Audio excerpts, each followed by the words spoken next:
Jan is the contributor. Yeah. Okay. It says we're live. Oh. Welp. I want to make sure I get that for the closed caption. Welp. We are live here on YouTube, Nathan. This is our part 2 to the Wildlife album. We don't really need to say much more. If you want to hear our thoughts or what we know about this band, all that good stuff, I'd recommend obviously go check our part 1. Part 2 is just basically the second half of the album as we see. Now, we've done the song King Park before, but I admit it's been a while since I've heard the song, since our reaction. I just remember really getting a kick out of it. But now I think it's going to be better even now, the second time listening, than the first time, because we know the style of the band. Mm-hmm. And we got a comment on our YouTube channel, by the way, from Phil. Phil said that I was right. The lyrics are written first, then they come in with the music. Oh, okay. Yeah.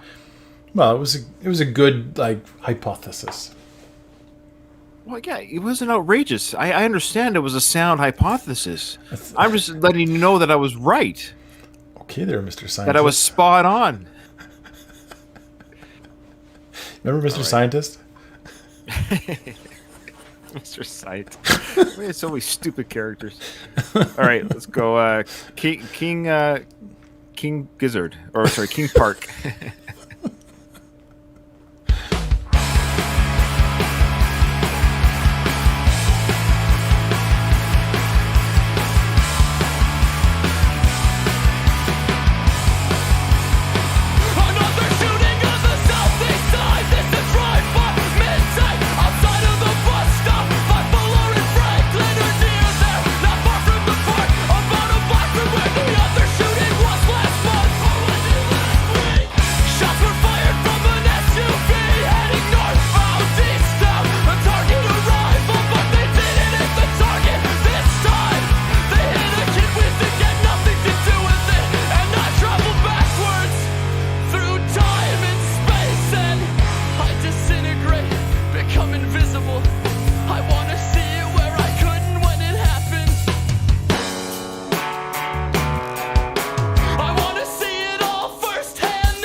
Here. Mm-hmm. He's like, I feel like he's floating. Mm-hmm. Didn't we watch maybe a video of this? No? Okay. I don't think so. No. Into siren sounds out of their houses now and over front yards, all the way up to the place where the police tape ran to mark the crime scene. Everybody trying to catch a glimpse of what was happening, of what was going on between the ambulance and all the cop cars. Everybody gossiping. Whose kid got hit? Where did it hit him and who could have fired it? Everybody wondering, how did it happen again? And is he dead? These children are kids. Everybody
days later, they made funeral plans. The family. 3 days later, a mother had to bury her son.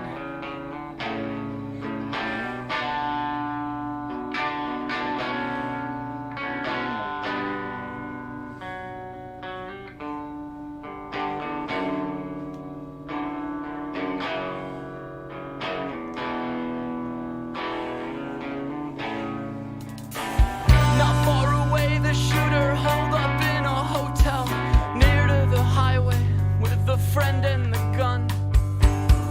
That same gun.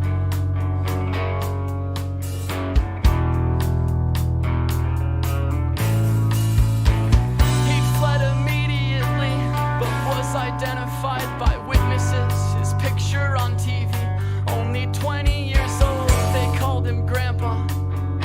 He was older than the others by a year, maybe two, and he was safe for a while until somebody saw him there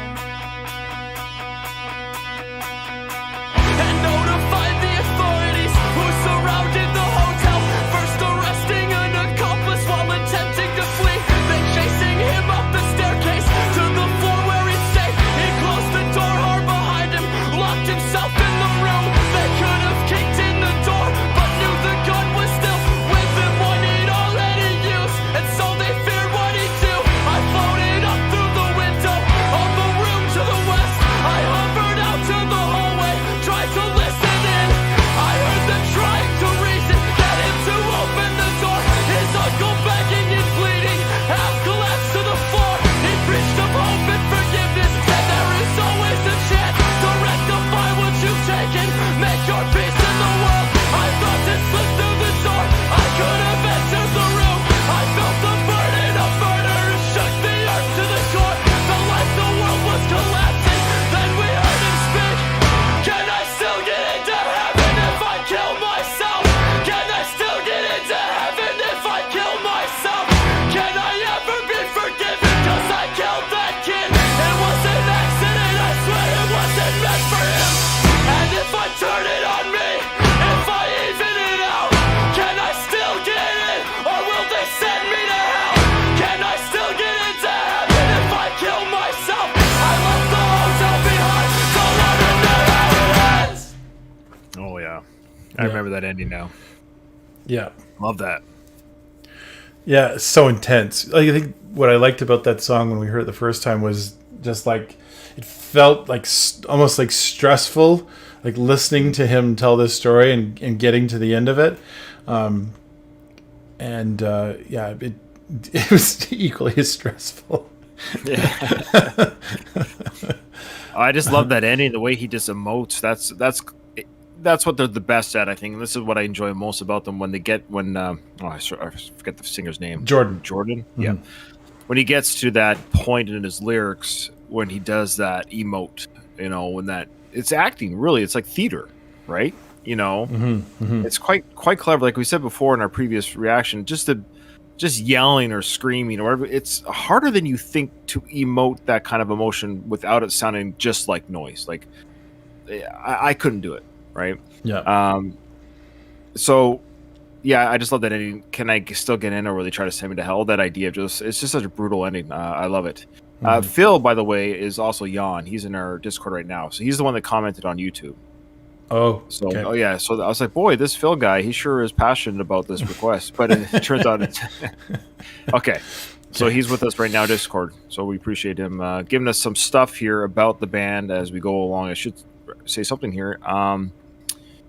He said that the King Park song is the first one of 3 stories told in song that are based on true stories. Oh. So this is the true story that happened at King Park in 2008, which was about 3 years before this album came out. So I see. Yeah. Okay. Oh, that's interesting. I didn't know it was a true story. Yeah. Yeah. Maybe I did. Oh, maybe good. somebody told me that before. Maybe. And we just forgot. How dare you not remember everything we've ever been told in our 600 plus videos? Okay. All right, Edward Benz 27 times. That is the name of the next song.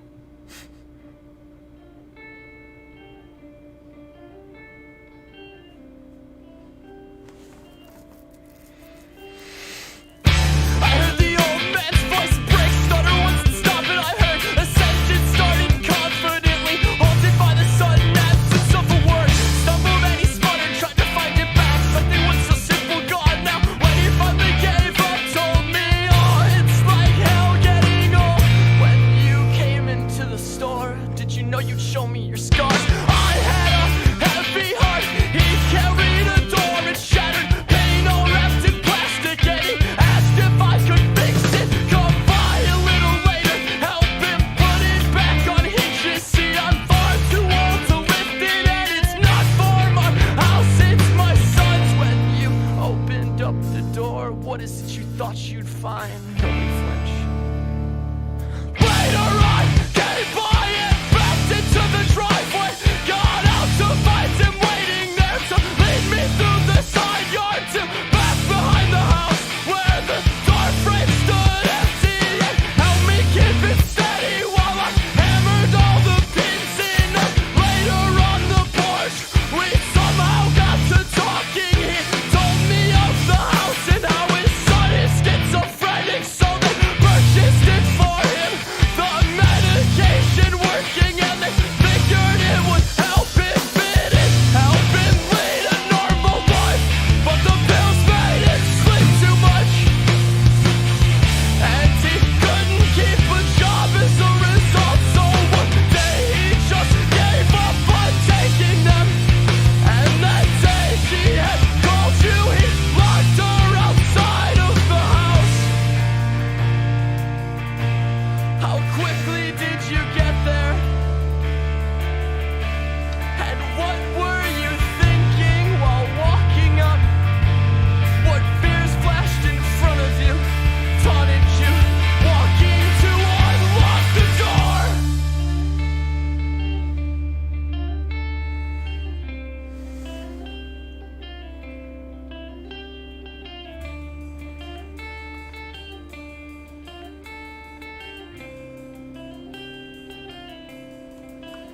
I remember it, that story you told me came back clear tonight, here while writing. And you should know the feeling never left me, the weight of my heart when you showed me the scars on your arms. When I looked in your eyes and I heard what you'd said, how you'd probably would have died, were it not for to care for your daughter and what, how we drove in the night, still your son, how you seemed to look through me to some old projector screen, playing back the scene as you described it on a movie reel, as real as the minute when it happened, that memory moving behind me, that moment that changed you for good. And he drove to the house and pulled into the driveway, got out to his wife, waiting frantic. She come by to check, found that pill box was empty, went out to the pharmacy to fill up his prescription, and came back to a locked door and could not get back in. She knocked and she knocked, but he wasn't responding. You put the key into the lock and turned it. Felt the bolt slide away. Slowly opened, went into the hall. The sun held the knife, standing off in the shadows. Lunged forward and tackled him, stabbing him over and breaking that window. He fled up the staircase. The ambulance came, stitched and filled him with blood, while the cops took his son with his wires so tangled. His father was a stranger, and I sit in my apartment. I'm getting no answers. I'm finding no peace, no release from the anger. I leave it at arm's length. I'm keeping my distance from hotels and Jesus and blood on the carpet. I'm stomaching nothing. I'm reaching for no one. I'm leaving this city and I'm headed out to nowhere. I'm carrying your image, your grandfather's coffin, and Ed, if you hear me, I think of you often. That's all I can offer. That's all that I know how to give.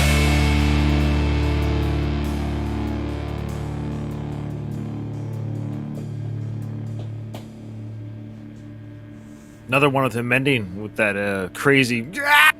Yeah. I love that. I love it when he does that. I suspect this is also a true story. Yeah, it might be. Obviously, got stabbed 27 times, I guess, is the... Yeah. Yeah. If it's not a true story, obviously domestic violence and what have you is a real thing. And this one, it's funny. The guitar sound in this one reminded me of some Rage Against the Machine, some very similar moments there. Yeah, it started kind of funk a little bit, Yeah. and then near the end there, it got really heavy. Very heavy. Yeah. No, good observation there, Ryan. I'm just trying to I guess I was processing this and still thinking about the last one. And I'm kind of like, I mean, I'm not trying to criticize this person or my wheelhouse is not is not like depressing topics. So I don't go out and actively seek for bands that sing about depressing topics. And so I can listen to it and I can talk about it and I can absolutely appreciate it. It's just not my I would never go back and listen to this again. I'll be totally honest. I will probably never listen to this again in my life. No. I don't think either one of us will. I don't think people really expect us to with everything that we listen to. Or else can you imagine every video we do, all we do is listen to it again, and so we're just it's like one more, okay. We have 600 videos. We don't have time in the day to listen. But that's not why we do the channel necessarily. And I think we've said that before, but we'll say that to Phil, who's watched us right now, is that because there's so much music out there and so much to experience, whether it's think of it like a painting or a novel or anything. Like Nathan and I love music and we love art, and there's things that he and I wouldn't necessarily go out and do. We're not going to go to this way. I'm not going to go to the museum to look at some Renaissance art. But if somebody said, "Hey, I'll pay your ticket, and do you want to come with me? And I'll tell you about it." Oh, well, yeah, sure. That's a whole different journey and expectation for you and I. The journey is, you and I don't listen to post-hardcore music.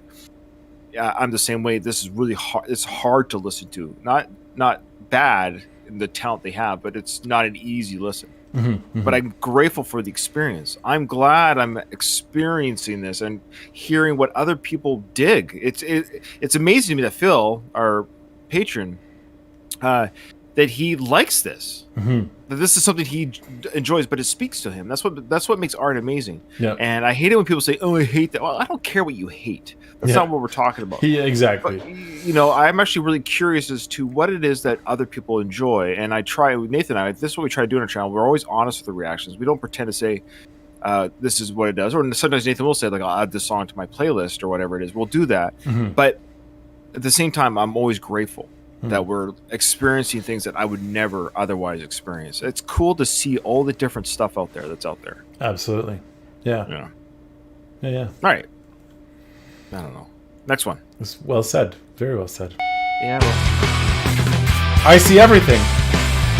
There you go. I say everything. See everything.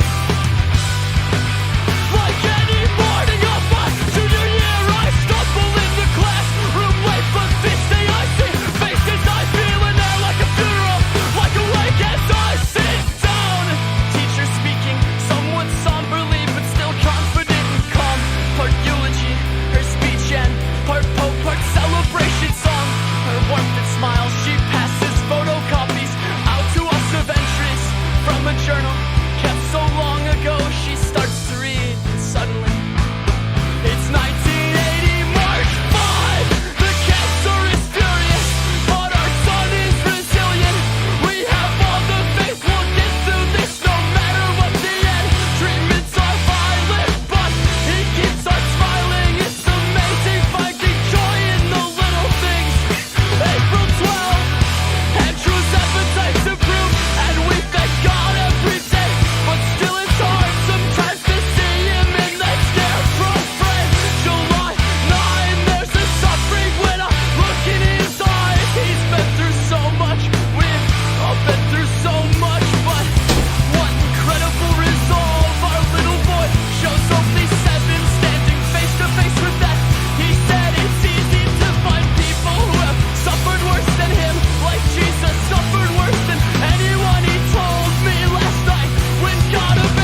I can only imagine how you recovered, kept your faith, and held the brightness of life inside the smile of a child you had to bear.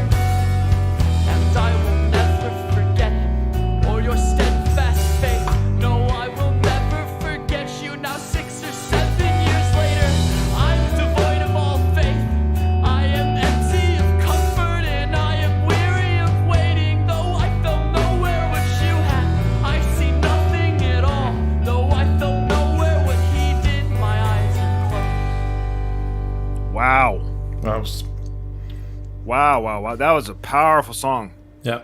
I almost felt like crying. I don't know why. I was like, who is this kid? We're both fathers and parents, and I know, thankfully, I don't think you've lost any of your children to anything. Neither have I to cancer or sicknesses. But obviously, children are continuing. Well, they die every day. Unfortunately, children die, and I can breaks my heart that any parent has to bury a child. But this story, if it's not personal, he sure is tapping into somebody's journey, which is, I would assume, if someone has lost a child to cancer at a young age, listens and reads this lyrics, they're going to be in a ball of tears.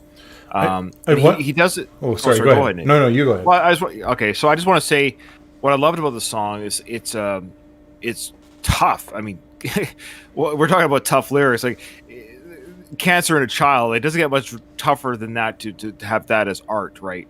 But he does it in such a way that it's not disrespectful to the memory and it's not exploitive. Yeah, that's the word. And you feel the sense, but I love the juxtaposition of the child dying and it's received a new life. You know, if you're religious, you believe that, of course, this child suffers no more. They've received a new life, but the poor parents, you know, they've lost their faith in God. And, you know, why did this child get taken from me? And they see nothing at all. They don't see any purpose in life. It's a really heartbreaking story of the child dying who suffered everything at a young age. Like, I see everything. And then the parents like, well, I don't see 7 anything. years later, I don't see anything at all. Oh, what a both beautiful, tragic. What a that as art, that might be the most powerful one on the album so far. Yeah, I think I agree with you on that one. The one thing I was going to mention was this. It got me thinking about what's the writing process for these guys. So does somebody go like, oh, I've got this like, you know, tragic story. Can you turn it into a song? You know, can you like sing about this? And because he sings it so emotionally, I wonder if he goes through that process of like understanding it and then having to like almost feel it and then let that take over his, you know, his emotional delivery of the song. So there was that. The second thing I thought was kind of cool was this was basically a diary. Like it goes through like the dates of a diary. I teach English. I think I said that in the last video, but I often have kids that struggle with, I don't know what to write about. And I'm like, Right. well, you can write it, but I can't think of anything. And I'm like, well, try something. You know, what about this? What about this? What about this? I always have to like list like 27,000 things before they finally get to something. It's like, How many times do I tell kids to write about just do a diary? Like, it's not hard. Like, write the date, write something down. And they're like, oh. And this song is essentially a diary that was done quite well. It'd be a good example of something that I could show to a kid. To say like, well, look at Lattice Butte. They're knocking it out of the park. Yeah, and I figured this was a true story. This was Jordan, the writer of this song. His high school teacher did this. Oh, okay. Brought out her journal. So she was a young mother, and what the purpose of that was for the class, I don't know, but maybe something like that. It could have been an English study, or could have been, who knows? Could have been just connecting with the class, or yeah. Oh yeah. Hey kids, all right, so let's talk about my son dying of cancer. Oh, yeah. Yay! We're only 7. Yeah, all the kids were 7. They'll go home. Mommy, do I have cancer too? Am I going to die? Yeah. Okay. Sorry. Now it's going to be what's the month right now? March or February 2022. My 7-year-old had COVID. Okay. All right. What's the next one? I'm just going to press play. A broken jar. It pretty much sums up our channel. Yeah.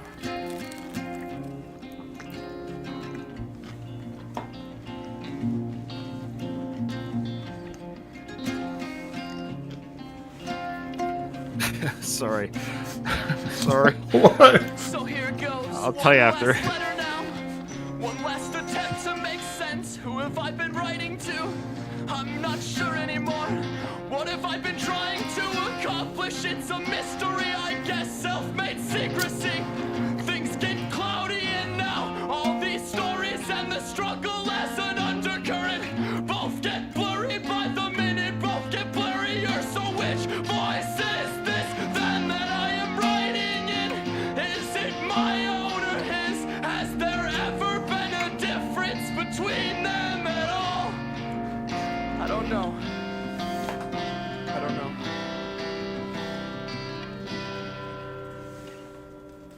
One less desperate plea, one less verse to sing, one less laugh track to accompany the comedy.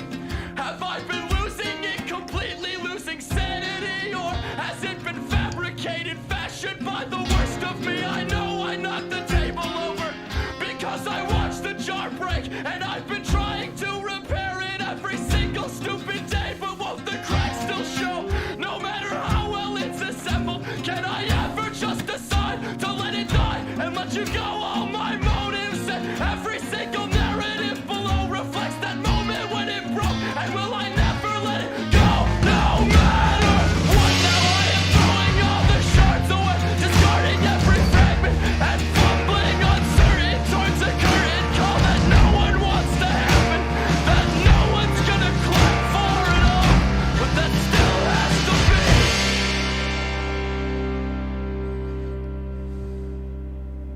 Well, the first 2/3 of the song was like let dispute unplugged. You know, if they went to someone, you know, like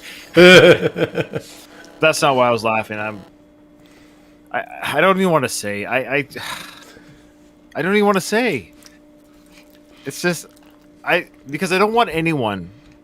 Look, I'm gonna give a disclaimer here, Phil. If you want your money back, you can ask for it back. I'll give it back. At least this half of this video. Nathan's will work. I'm just bracing myself. I've heard about this video that's on.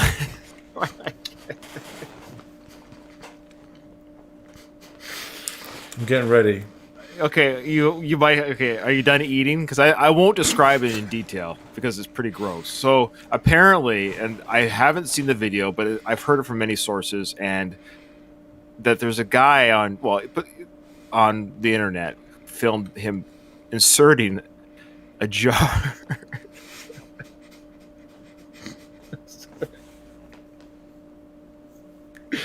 And the title of the song reminded me of the event because the jar broke mid insertion. Sorry, I can't.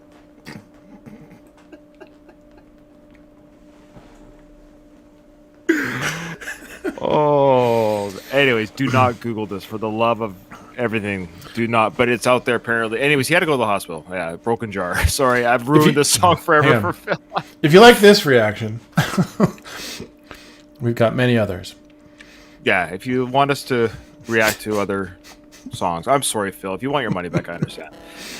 It's just that's the first thing my brain went to when I saw the title. I can't believe it. What's this one called? Sorry, I'm going to pause it so I can see it.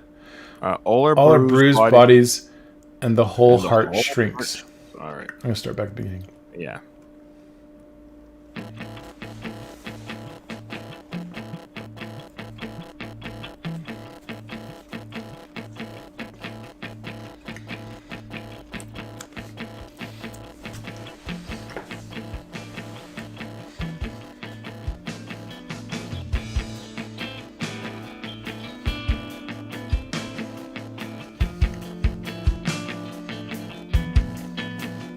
So now, tell me how your story goes.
Yeah, so Phil told me, and I was going to say it, Phil, so I hope you believe me, but he said these last two songs tie together the themes from the album.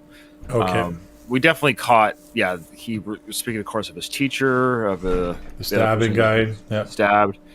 And, you know, he's talking to this 80-year-old guy. He's like, I've still got my life, I'm still alive at 82. I've got my lovely wife over here. We have our 2 children still. And so life isn't fair. That's what I think I'm getting from that. Or it's not that's not fair. It's not consistent. Meaning you got one person who lost a child at 7, then you got an 8-year-old man who's had his kids his whole life. You know, it's just it's so random and unfair. And that's where the world is a scary place in its own right. And that's what he said as well. Like, has anyone told you that life is nuts? And I have. As a parent, again, I tell my kids, they know life is a gong show. It doesn't make sense. You do the best you can. We try to give them all the tools they can to make it out in the real world, so to speak. I've got 2 adult sons right now out in the real world, and you just got to tell them, it's just, you know, good people don't always win and all this. Like, it's just not fair. It doesn't make sense. And it's a scary place in its own right. Not because it's evil or it's just, it's unpredictable. And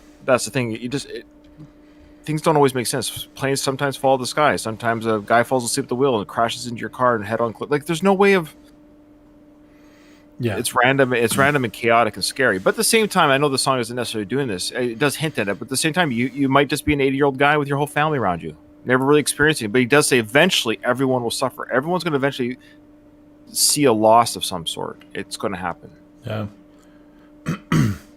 Yeah, it's interesting when I think about how I responded to that theme of, like, that's just the way things are. I definitely believe that it's the side of humanity that drives me nuts is the side that's like, why would you do that? Or why would you think that? Like, with so much, you know, evidence at your fingertips, why would you believe something as stupid as the earth being flat? Or what? You know, or like have you seen you and I have you seen the ocean curve, Nathan? If you get like a Canon camera, you're gonna really depress me right now if you keep going. But look at the camera. If you zoom on the ocean, you'll see. Shut up! The ship isn't hiding behind the curve. You can see. All right, sorry. Oh, people want to know, what sandwich are you eating, by the way? Oh, that was an avocado and whole wheat. It's like these little thin, crispy things. My wife made it for me. It's delicious. Okay. Tomato, avocado, and ham. Okay, sounds delicious. I don't really care. I just did it for people on our Discord. Ryan doesn't care, but people on our Discord want to know. Before we get to the last song of the album, I found it interesting thus far. Maybe he does in the last song, but he doesn't curse. Ryan, I have been thinking that multiple times. Kind of like, I almost anticipate it to happen. It sounds like it's like at the tip of his tongue, and then he doesn't. That's an obvious choice. There's no way you can make this music with this kind of, I'd say, the yelling, screaming, whatever, like intensity, emotion, dark matter. There's no cursing. Yeah, it's weird. It's weird. It is. It's almost harder to do in some ways. It's actually maybe it's cheap to use the descriptor of, this F in this and this F in life. It's actually, he doesn't curse. There's no swearing. Yeah, I've always felt that cursing, and I don't care what you think about this right now, but I've always felt that cursing is a lazy person's way of expressing emotion, because it takes. Sometimes I'm lazy. It takes effort to think what you actually mean. It takes no effort to come up with like a quick word to kind of express the emotion, but to like write to say it. I think that's partly what makes this pretty genius in my mind.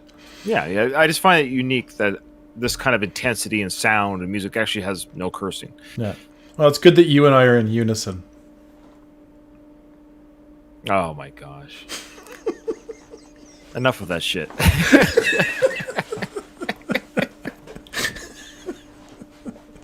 All right, go ahead. Sorry.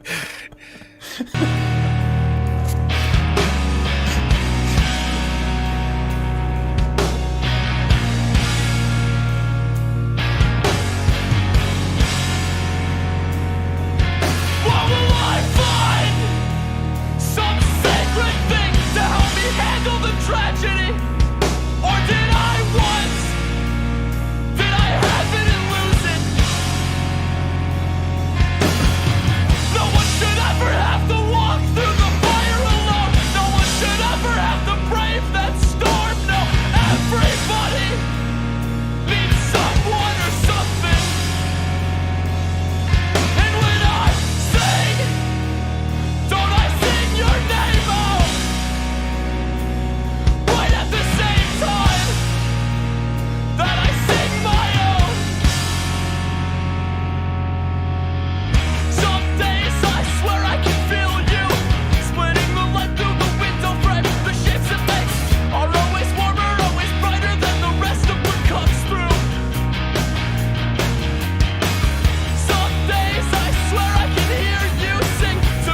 stress, it's probably best to forget it.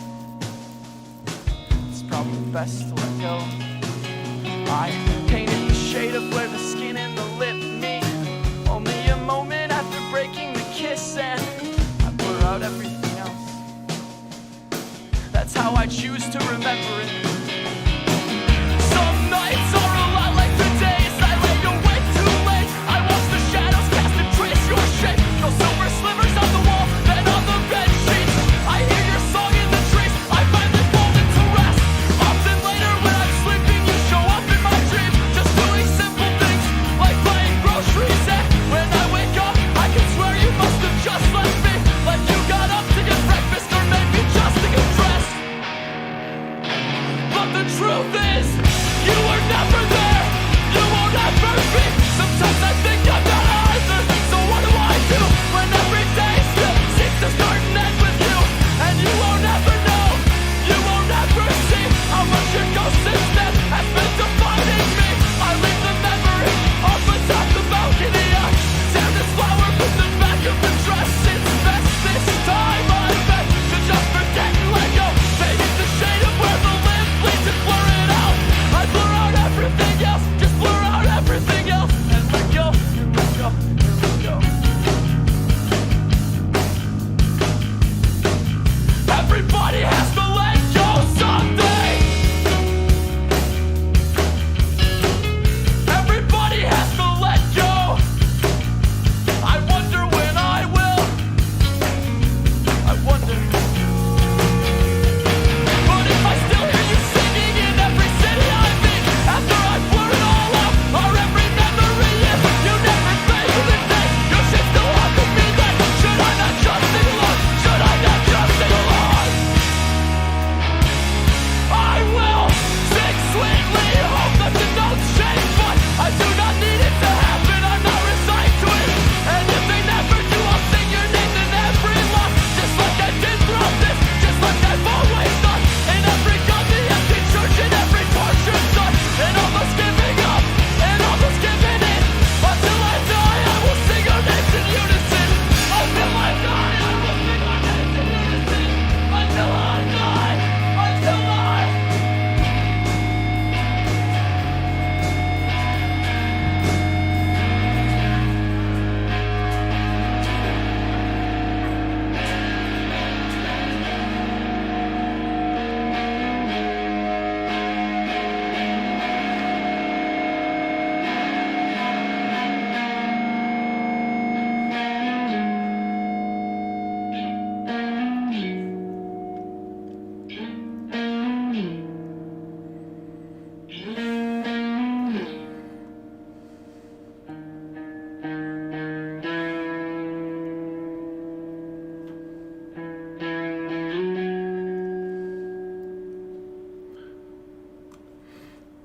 So All right. I get the sense that last song that it's not just like a bad breakup. Oops. Sorry. Yeah, that's great. That's great. Let's throw some of that. Oh, keep going. What were you saying there? I get the sense that it's not just like a bad breakup. Okay. It's like lost, like someone has been lost and can't get them back kind of loss. Oh, that's good. Yeah. Yeah, and the kind of like hoping to see them, or maybe they're there, maybe they ruffled the sheets while I was gone, maybe they like made the wind blow and all that stuff. The kind of like trying to believe in things that don't exist and facing that reality of them being gone. Yeah, it's a dark song, but it's still like it's appealing to people who've gone through loss. So as I looked at it from that lens, I could see and sense that it could be absolutely very useful to somebody who's trying to process that. Okay. It's funny. I actually thought that was more of an upbeat song. Like it was actually a more hopeful song. Yeah. I mean, I could be reading it wrong, but it seemed like of all the lyrics or stories we've heard so far, just the line like everybody needs somebody. Mm-hmm. Like it's more of a. I think the album ends on a hopeful note. I think is the idea there. Yeah, and I guess that's what I mean. It's kind of like by processing loss, you it could help somebody who is in that state, rather than like the kind of cheerful, like just be cheerful to be great. Right. Like that's not going to help somebody who's really dealing with extreme grief. This could speak to them at that stage of grief. I would encourage people who are stuck in that stage of grief to move on at some point. But like this is a good way to help them meet them where they're at. Yeah, I don't know. I'm always thinking about that stuff because I got teenagers I deal with at school that are always like on the edge all the time, and yeah, I'm on the edge all the time, and I'm like, I need to give them something to get them off the edge. Fair enough. Yeah. Well, that was great, Phil. Thank you so much, Phil/Jan. Thank you so much for pledging this album review for us. This was a journey, an experience. Absolutely. I'm glad I listened to it. Like again, the experience was amazing, and some really thought-provoking songs that made us think. That's the thing that what makes this an interesting listen for us is that there's things to think about, and we react. Truly, there's an emotive reaction to this stuff, and I think if you just listen to this album and go, it's not my kind of, well, then you're missing a lot of experience, a lot of metaphors and allegories and pain and journey that humans have. And this is the kid sounds young who's singing, Jordan. I don't know how old he is in 2011, but he sounds probably young. I would say he's under 30. Could be wrong, but it's so. But I like his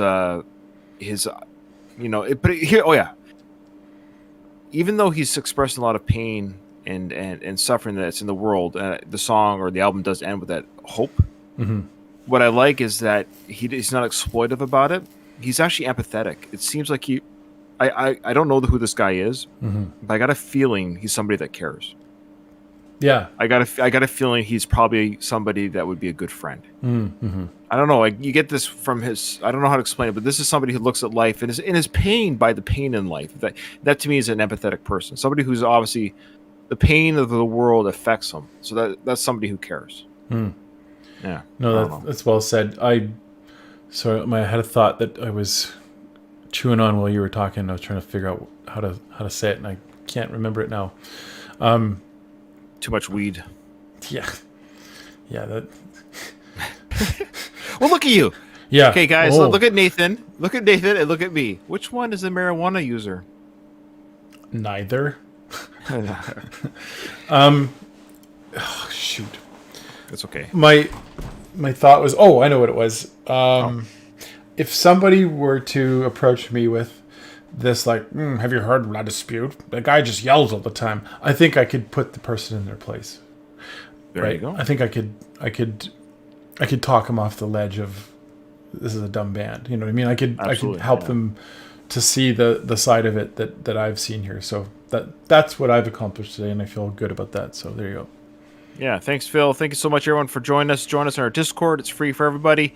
If you want us to listen to an album or song, join our Patreon or pledge us the equal amount from Patreon via PayPal. Thanks, guys. Thanks for watching. Yeah, thanks a lot. We will see you on the next one. Yep.